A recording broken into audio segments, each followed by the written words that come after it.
Unit 1, Biological Bases of Behavior. Part 1.1, Interaction of Heredity and Environment. The blueprint analogy. Let's start with a thought experiment. Imagine you've inherited a set of architectural blueprints from your parents, detailed plans for a house. Those blueprints are your genome, the full genetic instruction set you were born with. But here's the thing. The same blueprints built in the mountains look completely different from one built on a Florida coastline. The materials, the climate, the contractors, all of that shapes the final structure. That's essentially the story of heredity and environment, and it's one of the oldest debates in psychology, known as the N and nature-nurture controversy. For the AP exam, you need to understand that this isn't actually a debate anymore. Modern psychology doesn't ask which factor matters. It asks how they work together. Key terms you must know. Your genes are the individual segments of DNA that code for specific traits, while your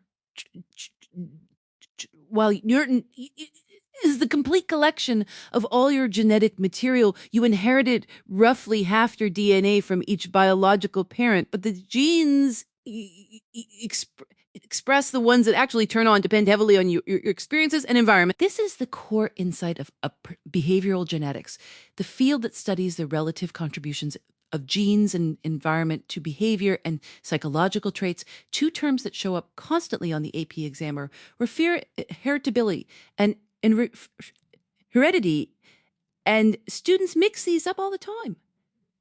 Heredity is simply the passing of traits from parent to offspring through genes.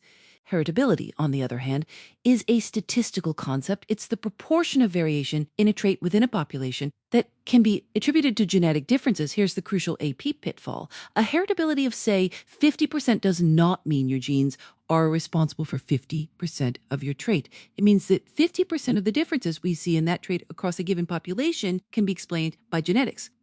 Heritability is always a statement about a population, never an individual. Nature meets nurture, the interaction. Here's where it gets beautifully complicated.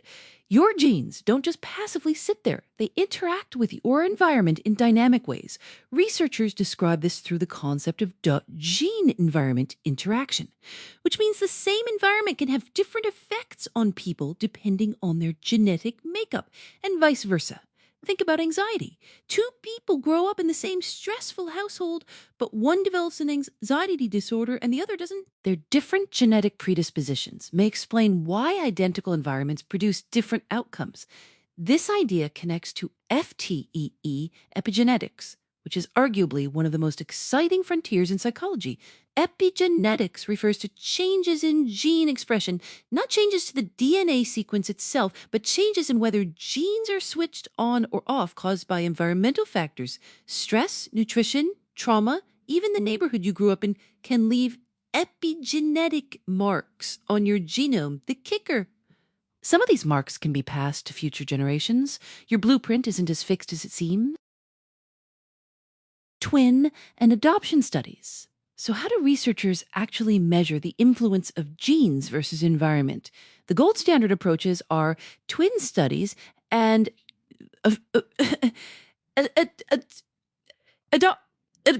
adoption studies and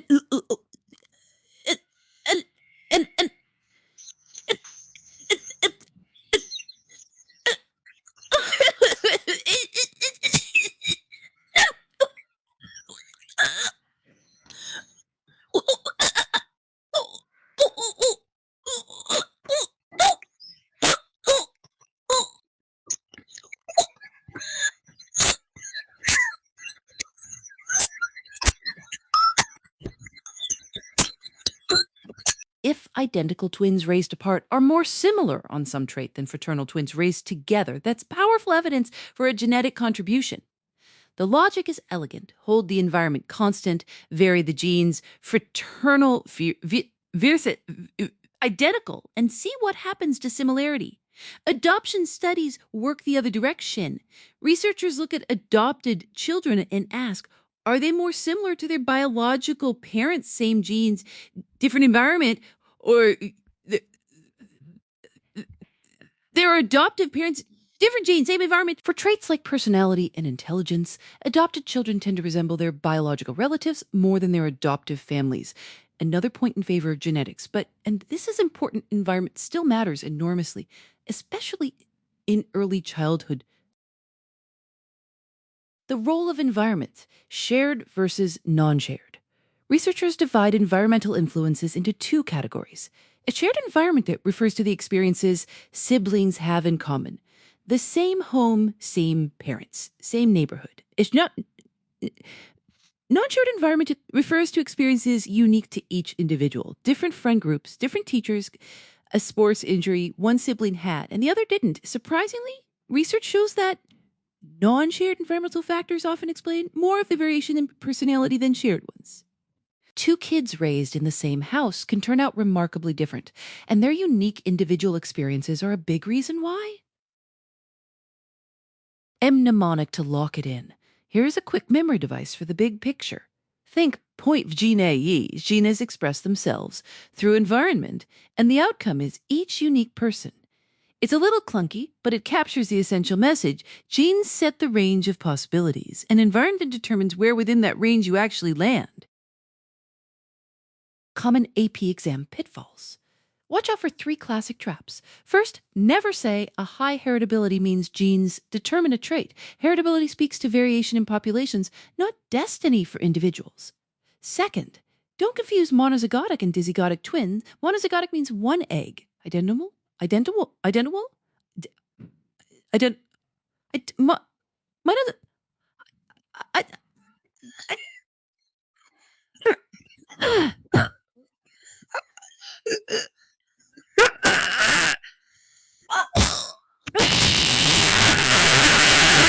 Third, remember that even traits with high heritability can be dramatically changed by environment. Height is highly heritable, yet average heights have risen significantly across generations due to better nutrition. With the nature-nurture foundation firmly in place, we're ready to zoom in on the biological machinery that makes all of this possible, starting with the nervous system and how your brain physically structures your behavior. Part 1.2 Overview of the nervous system, the body's communication superhighway. All right, let's talk about the nervous system. And I want you to think about it like the internet, not just any internet, but the fastest, most complex network ever built, one that's been running inside you since before you were born. Every thought you've had today, every sensation, every movement, every moment of recognizing a friend's face, all of it ran through the system. So let's make sure you really understand how it's organized, because the AP exam loves to test exactly that. The big split, central versus peripheral. The nervous system has two major divisions, and you need to know them cold. The central nervous system, or CNS, is made up of the brain and the spinal cord. Think of it as the headquarters, the command center where all the big decisions get made. The peripheral peripheral nervous system, or PNS, is everything else, all the nerves branching out through your body like roads leading away from a city. The PNS is how the headquarters stays connected to the rest of the country. Here's a mnemonic worth writing down. CNS equals command center. PNS equals pathways to the periphery. Simple, but it works. Breaking down the peripheral nervous system. Now here's where it gets interesting and where AP students often get tripped up, because the PNS itself splits into two more divisions. The first is the somatic nervous system, which controls voluntary movement. When you decide to pick up your coffee cup, that's your somatic system at work, carrying motor signals from your brain to your muscles. Also carries sensory information back to the brain, like the warmth of that cup against your palm. The somatic system is you being in charge. The second division is the total autonomic nervous system, and this one runs the show behind the scenes. It controls all the involuntary functions you never think about: your heartbeat, your digestion, your breathing rate, your pupils dilating in a dark room. You don't decide to do any of that. Your autonomic system just handles it. Think of it as the building's maintenance crew. You never see them, but the moment they stop working, everything falls apart. Sympathetic versus parasympathetic. The gas and the brake. The autonomic nervous system has its own two-part division, and this is absolutely critical for the AP exam. The sympathetic nervous system OST you is your fight or flight response. Imagine you're hiking and you suddenly see a bear. Your heart rate rockets up, your pupils dilate, digestion shuts down, and blood floods your muscles. Your body is preparing to either fight that bear or run from it as fast as possible. The sympathetic system is the gas pedal. The parasympathetic nervous system as the brake. It's sometimes called rest and digest. Once the bear is gone, your parasympathetic system kicks in to calm everything back down. Heart rate slows, digestion resumes, your pupils return to normal. Your body is returning to baseline. A common AP pitfall here is mixing these two up under pressure. Here's how to remember them. Sympathetic stress response. Parasympathetic equals peace and recovery. Both start with the same first letter as their function. Lock that in. The spinal cord and reflex arcs. One more concept you can't skip is the reflex arc, and it's one of the most elegant demonstrations of how the nervous system works. When you accidentally touch a hot stove, you pull your hand away before you even consciously feel pain. How? Because the signal doesn't travel all the way up to your brain first. It loops through the spinal cord and comes right back. The CNS handles it locally, instantly, without waiting for headquarters to weigh in. Your brain hears about it a split second later, which is why you feel the pain after you've already moved. Reflex arcs show us that the spinal cord isn't just a passive cable. It's actively processing information, putting it all together. So here's the full picture. The nervous system divides into the CNS, brain and spinal cord, and the PNS, everything else. The PNS divides into the somatic voluntary and autonomic involuntary systems. The autonomic system divides into the sympathetic fight or flight and parasympathetic rest and digest systems. That's a hierarchy. And the AP exam will absolutely ask you to place specific functions within it. When you see a question like, which division of the nervous system is activated when your heart rate increases during exercise, you should immediately think autonomic, then sympathetic. Visualize it as a tree. The trunk is the whole nervous system. It splits into two major branches, CNNS. The PNS branch splits again into somatic and autonomic, and the autonomic branch produces two final smaller branches, sympathetic and parasympathetic. Draw that tree, quiz yourself on it. Own it now that we understand how the nervous system is organized structurally. We're ready to zoom in and explore the actual cells that make it all work, the neurons, which is exactly where we're headed next. Part 1.3, the neuron and neural firing. Meet your messengers. Imagine you're at a busy restaurant and the waiter needs to carry your order from the table all the way back to the kitchen. That waiter rushing through a crowded floor, dodging chairs, passing the message along is basically doing what a neuron does every single second of your life. Neurons are the specialized cells that carry information throughout your nervous system, and understanding how they work is the foundation of everything else you'll learn in AP psychology. So let's pull up a chair and really get to know them. Anatomy of a neuron. A neuron has three main regions and each one has a specific job. The dendrites are the branching tree-like extensions that receive incoming signals from other neurons. Think of them as the neuron's ears, always listening for messages. Those signals travel toward the cell body, also called the soma, which is the neuron's command center, housing the nucleus and keeping the whole cell alive. From there, the message shoots down the fulmar axon, a long tail-like fiber that carries the electrical signal away from the cell body toward the next neuron. At the very end of the axon are these zero axon terminals, or terminal buttons, which are like little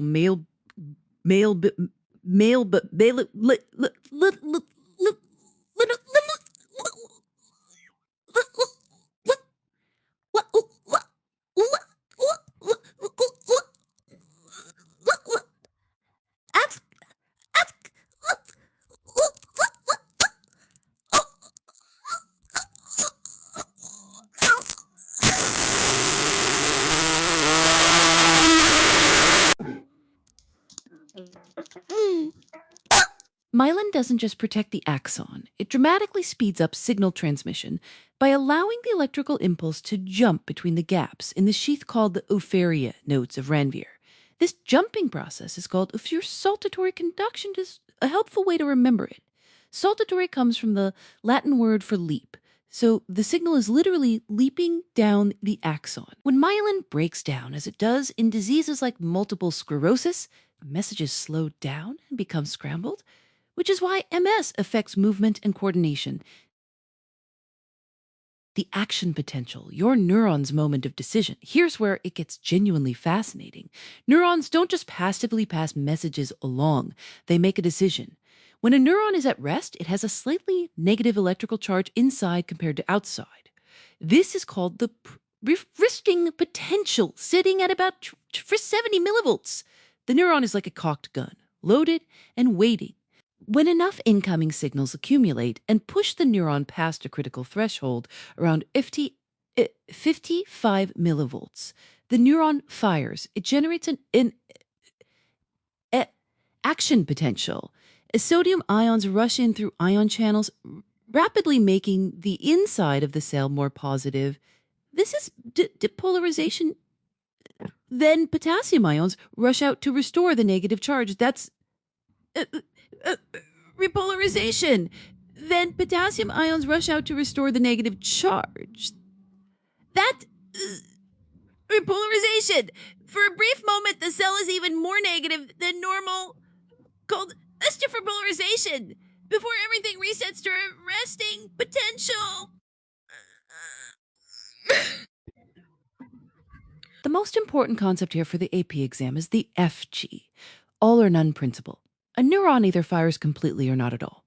There's no such thing as a weak action potential. What varies isn't the strength of the signal, it's the frequency. A sharp pain versus a dull ache isn't about stronger or weaker firing. It's about how often and how many neurons are firing. Think of it like a gun trigger. It doesn't matter how gently or forcefully you pull it past. The point of no return, the bullet always leaves at the same speed. Crossing the gap, synaptic transmission. Once the action potential reaches the axon terminals, the electrical story ends and a chemical story begins. The tiny space between one neuron's axon terminal and the next neuron's dendrite is called the synapse. Specifically, the synaptic cleft.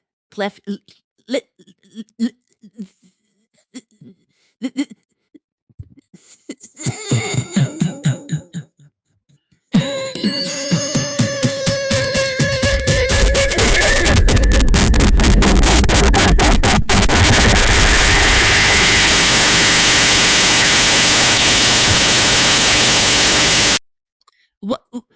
When? What?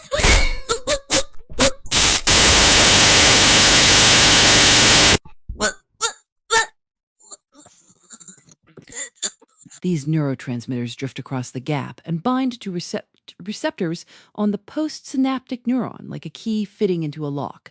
This binding either excites is the next neuron, making it more likely to fire, or it inhibits it, making it less likely,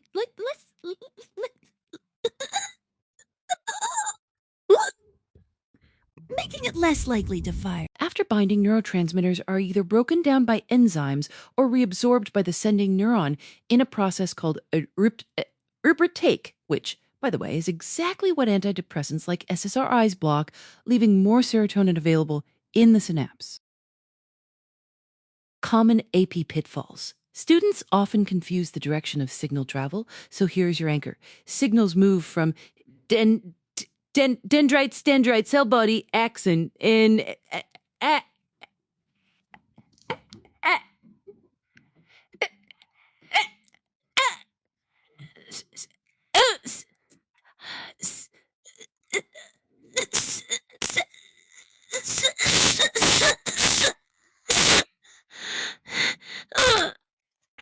always, also, don't mix up the monozygotic or non-principle with signal strength. The exam loves to test the ceremonies. Always, also, don't mix up the monozygotic or non-principle with signal strength. The exam loves to test distinction. And remember, a useful mnemonic for neuron structure. Didn't Columbus arrive at terminals? Dendrites, cell body, axon terminals. Now that you understand how a single neuron sends and receives messages, you're ready to zoom out and see how billions of these neurons organize themselves into the larger structures of the nervous system.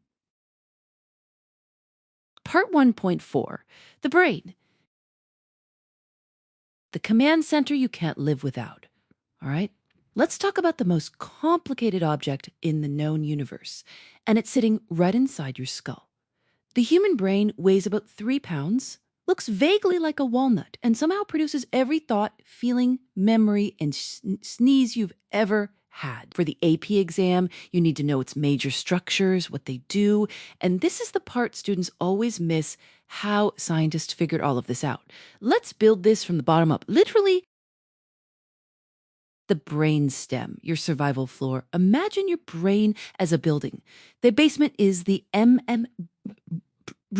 brainstem, and it handles everything you can't afford to think about: breathing, heart rate, blood pressure. If you had to consciously remember to breathe during a calculus test, you'd be in serious trouble. The brainstem includes the medulla oblongata, automatic survival functions, the lilla pons, which helps coordinate movement and relay signals between the brain and body, and connects upward to the rest of the brain. Sitting on top of the brainstem, tucked at the back, is the biblic cerebellum, your brain's balance and coordination center. Think of it as the editor for your physical movements. When you first learned to ride a bike, your cerebellum was working overtime. Once the skill became automatic, it filed that movement away cleanly. Damage to the cerebellum, and you'd see jerky, uncoordinated movement, a classic AP exam clue. The limbic system, where emotion lives. Moving up a floor, we hit the limbic system, your emotional and memory hub. The two structures you absolutely must know are the amygdala and the hippocampus. Picture the amygdala as your brain's smoke detector. It's almond-shaped. That's actually what amygdala means in Latin, and it lights up the moment you perceive a threat: fear, anger, emotional intensity. That's your amygdala firing. Famous case involved a patient with bilateral amygdala damage who couldn't feel fear at all. She'd walk into a dangerous situation and feel nothing. Useful at first glance, terrifying in practice.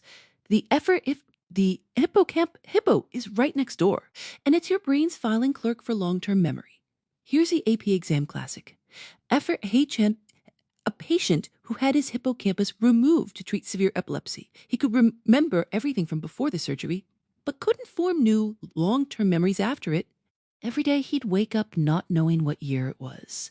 His case taught us that the hippocampus is critical for converting short-term memories into long-term ones. That process is called memory consolidation. Don't mix up the hippocampus memory and the amygdala emotion. The AP exam loves to swap them. Also in the limbic system is the hypothalamus, which you can remember as the brain's thermostat. It regulates hunger, thirst, body temperature, and sexual behavior. Essentially your 4 Fs: fighting, fleeing, feeding, and reproduction. The hypothalamus also controls the pituitary gland, making it a critical link between the nervous system and the endocrine system. The cerebral cortex, your thinking cap. Now we're at the penthouse, the cerebral cortex, that wrinkled outer layer that makes humans distinctly human.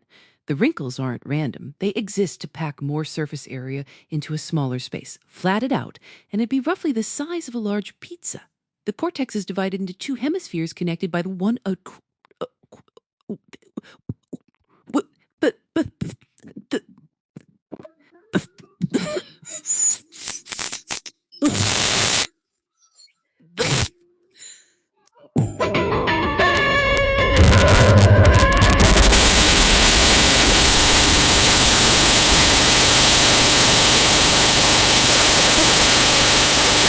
Each hemisphere controls the opposite side of the body. Left brain controls right hand, and vice versa. Each hemisphere has 4 lobes, and knowing what each does is non-negotiable for the AP exam. Its frontal lobes handles thinking, planning, decision-making, and personality. It's also home to Broca's area, which controls speech production. Damage here, and you know what you want to say but can't get the words out. The parietal lobe processes touch and spatial information. Think parietal equal physical sensation. The occipital lobe is at the back handles vision exclusively, and the occipitemporal lobe on the sides handles hearing and language comprehension, including Edward Wernicke's area. Damage here. And speech becomes fluent, but meaningless, like word salad. A handy mnemonic: frontal thinking, occipital vision, temporal hearing, parietal touch space. How we know what we know. The AP exam also tests research methods for studying the brain. So don't skip this. Epi measures electrical activity using scalp electrodes, great for sleep research. MRI, it shows brain activity in real time by tracking blood flow, our best tool for seeing which areas light up during tasks. Evidence studies, like HMEM's case, show us what a brain region does by observing what's lost when it's damaged. Each method has trade-offs between spatial resolution, where exactly, and temporal resolution, when exactly, and you may see questions asking you to choose the right tool for the job. One last pitfall: students confuse localization of function as specific tasks mapped to specific brain areas with the reality that most complex behaviors involve multiple regions working together. The brain is specialized, but it's also deeply interconnected. With the brain's architecture firmly in place, you're ready to zoom out and see how the nervous system as a whole communicates across the body, because the brain is only as good as the network it's connected to. Part 1.5: Sleep. Why do we sleep at all?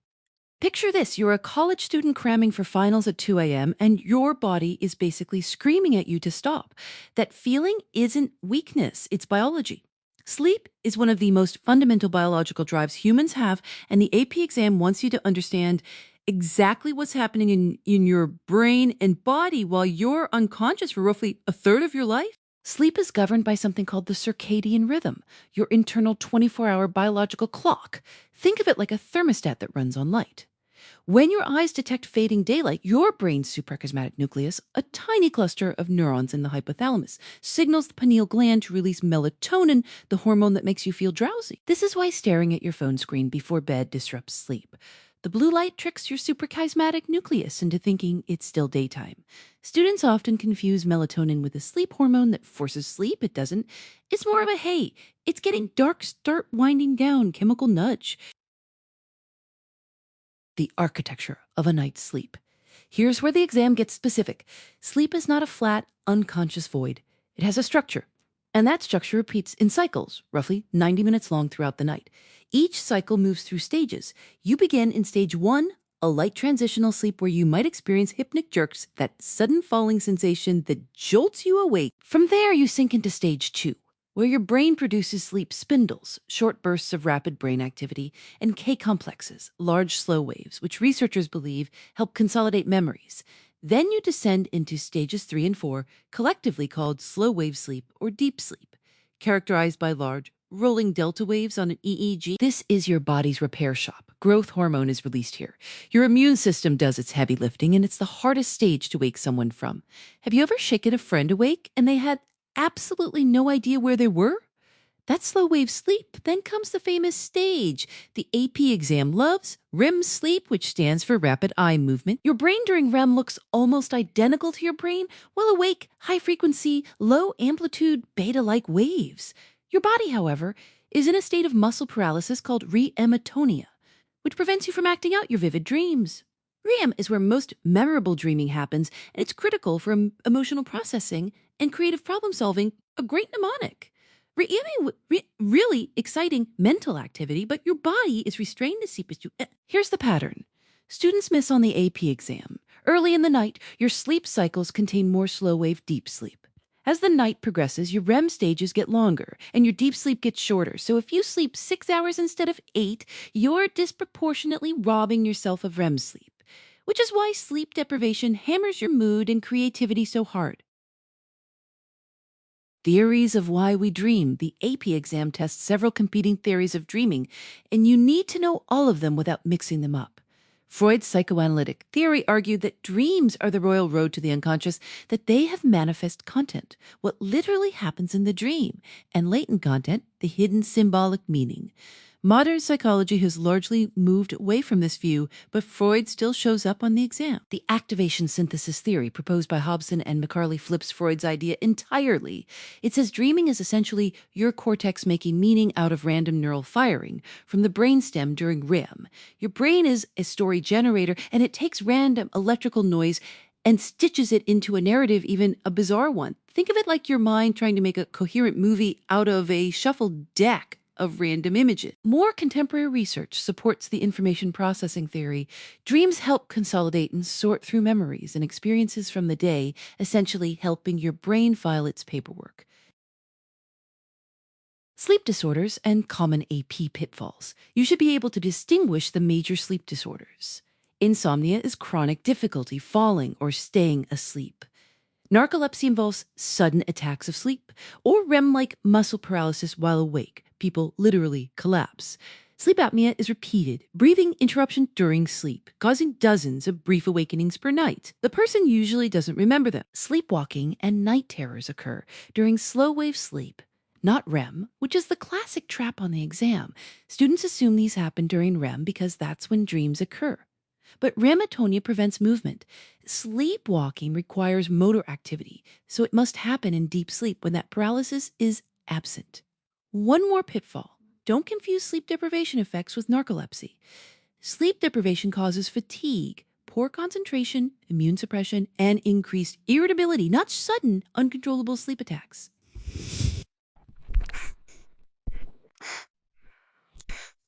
The brain's need for sleep is so powerful that severely deprived individuals experience microsleeps, tiny 2 to 3 second sleep episodes that happen involuntarily, even with eyes open.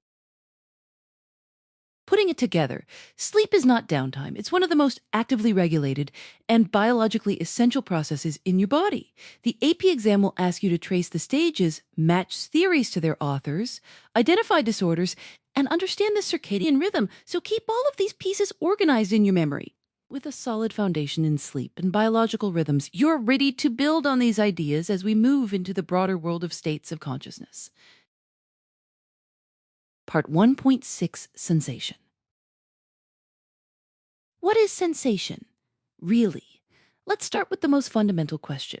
What does it actually mean to sense something? Sensation is the process by which your sensory receptors and nervous system receive and represent stimulus energies from your environment. Notice that word represent. Your brain doesn't experience the world directly. It receives signals, translates them, and constructs a picture. That translation process is called transduction. And it's the single most important concept in this entire section. Transduction is the conversion of one form of energy into another, specifically converting physical stimuli, light, sound waves, pressure, chemicals, into neural impulses your brain can actually read. Think of it like a universal translator. Your eyes don't see light. They convert light into electrical signals. And your brain does the same. Keep that distinction crisp in your mind because the AP exam loves to test it. Thresholds. How much does it take? Now, not every stimulus is strong enough to register. That's where thresholds come in, and there are two you absolutely need to know cold. The absolute threshold is the minimum stimulus intensity needed to detect a stimulus 50% of the time. Why 50%? Because sensation isn't an on-off switch. It's probabilistic. Imagine standing in a dark field. Candle flame 30 miles away on a clear night is roughly the human visual absolute threshold. Extraordinary, right? Your senses are remarkably sensitive under ideal conditions. Then there's the different threshold, also called the just noticeable difference, JNDs. This is the minimum difference between two stimuli required for detection 50% of the time. And here's where it gets elegant. The JND is governed by Ella Weber's law, which states that the JND is a constant proportion of the original stimulus. The formula is simple. LOED delta I equals K, where delta I is the change in stimulus intensity. I is the original intensity, and K is Weber's constant, which varies by sense. What this means in plain language, it takes a bigger change to notice a difference when the original stimulus is already strong. If you're lifting a 5-pound weight and someone adds a pound, you'll notice immediately. But if you're deadlifting 200 pounds, 1 extra pound is invisible to you. Weber's law explains why you can't hear your friend whisper. At a rock concert, the background noise is simply too intense. A common AP pitfall here is confusing absolute threshold with difference threshold. Absolute threshold is about detecting something versus nothing.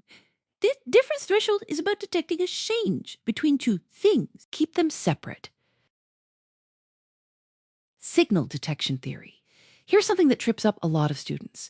Your ability to detect a signal isn't just about the signal's strength. It also depends on your psychological state, your expectations, your motivation, your level of fatigue. Signal detection theory recognizes that there is no single absolute threshold because detection also depends on experience and expectations. A radiologist who's been staring at scans for 10 hours will miss things a fresh pair of eyes would catch. Parent will wake up at the softest cry from their newborn, but sleep right through a thunderstorm. Same stimulus, different detectability. The AP exam may ask you to apply this theory to real-world scenarios, so connect it to the idea that sensation is never purely mechanical. It's always filtered through the human mind. Sensory adaptation. You know that feeling when you jump into a cold pool and 5 minutes later, it doesn't seem so cold anymore? It's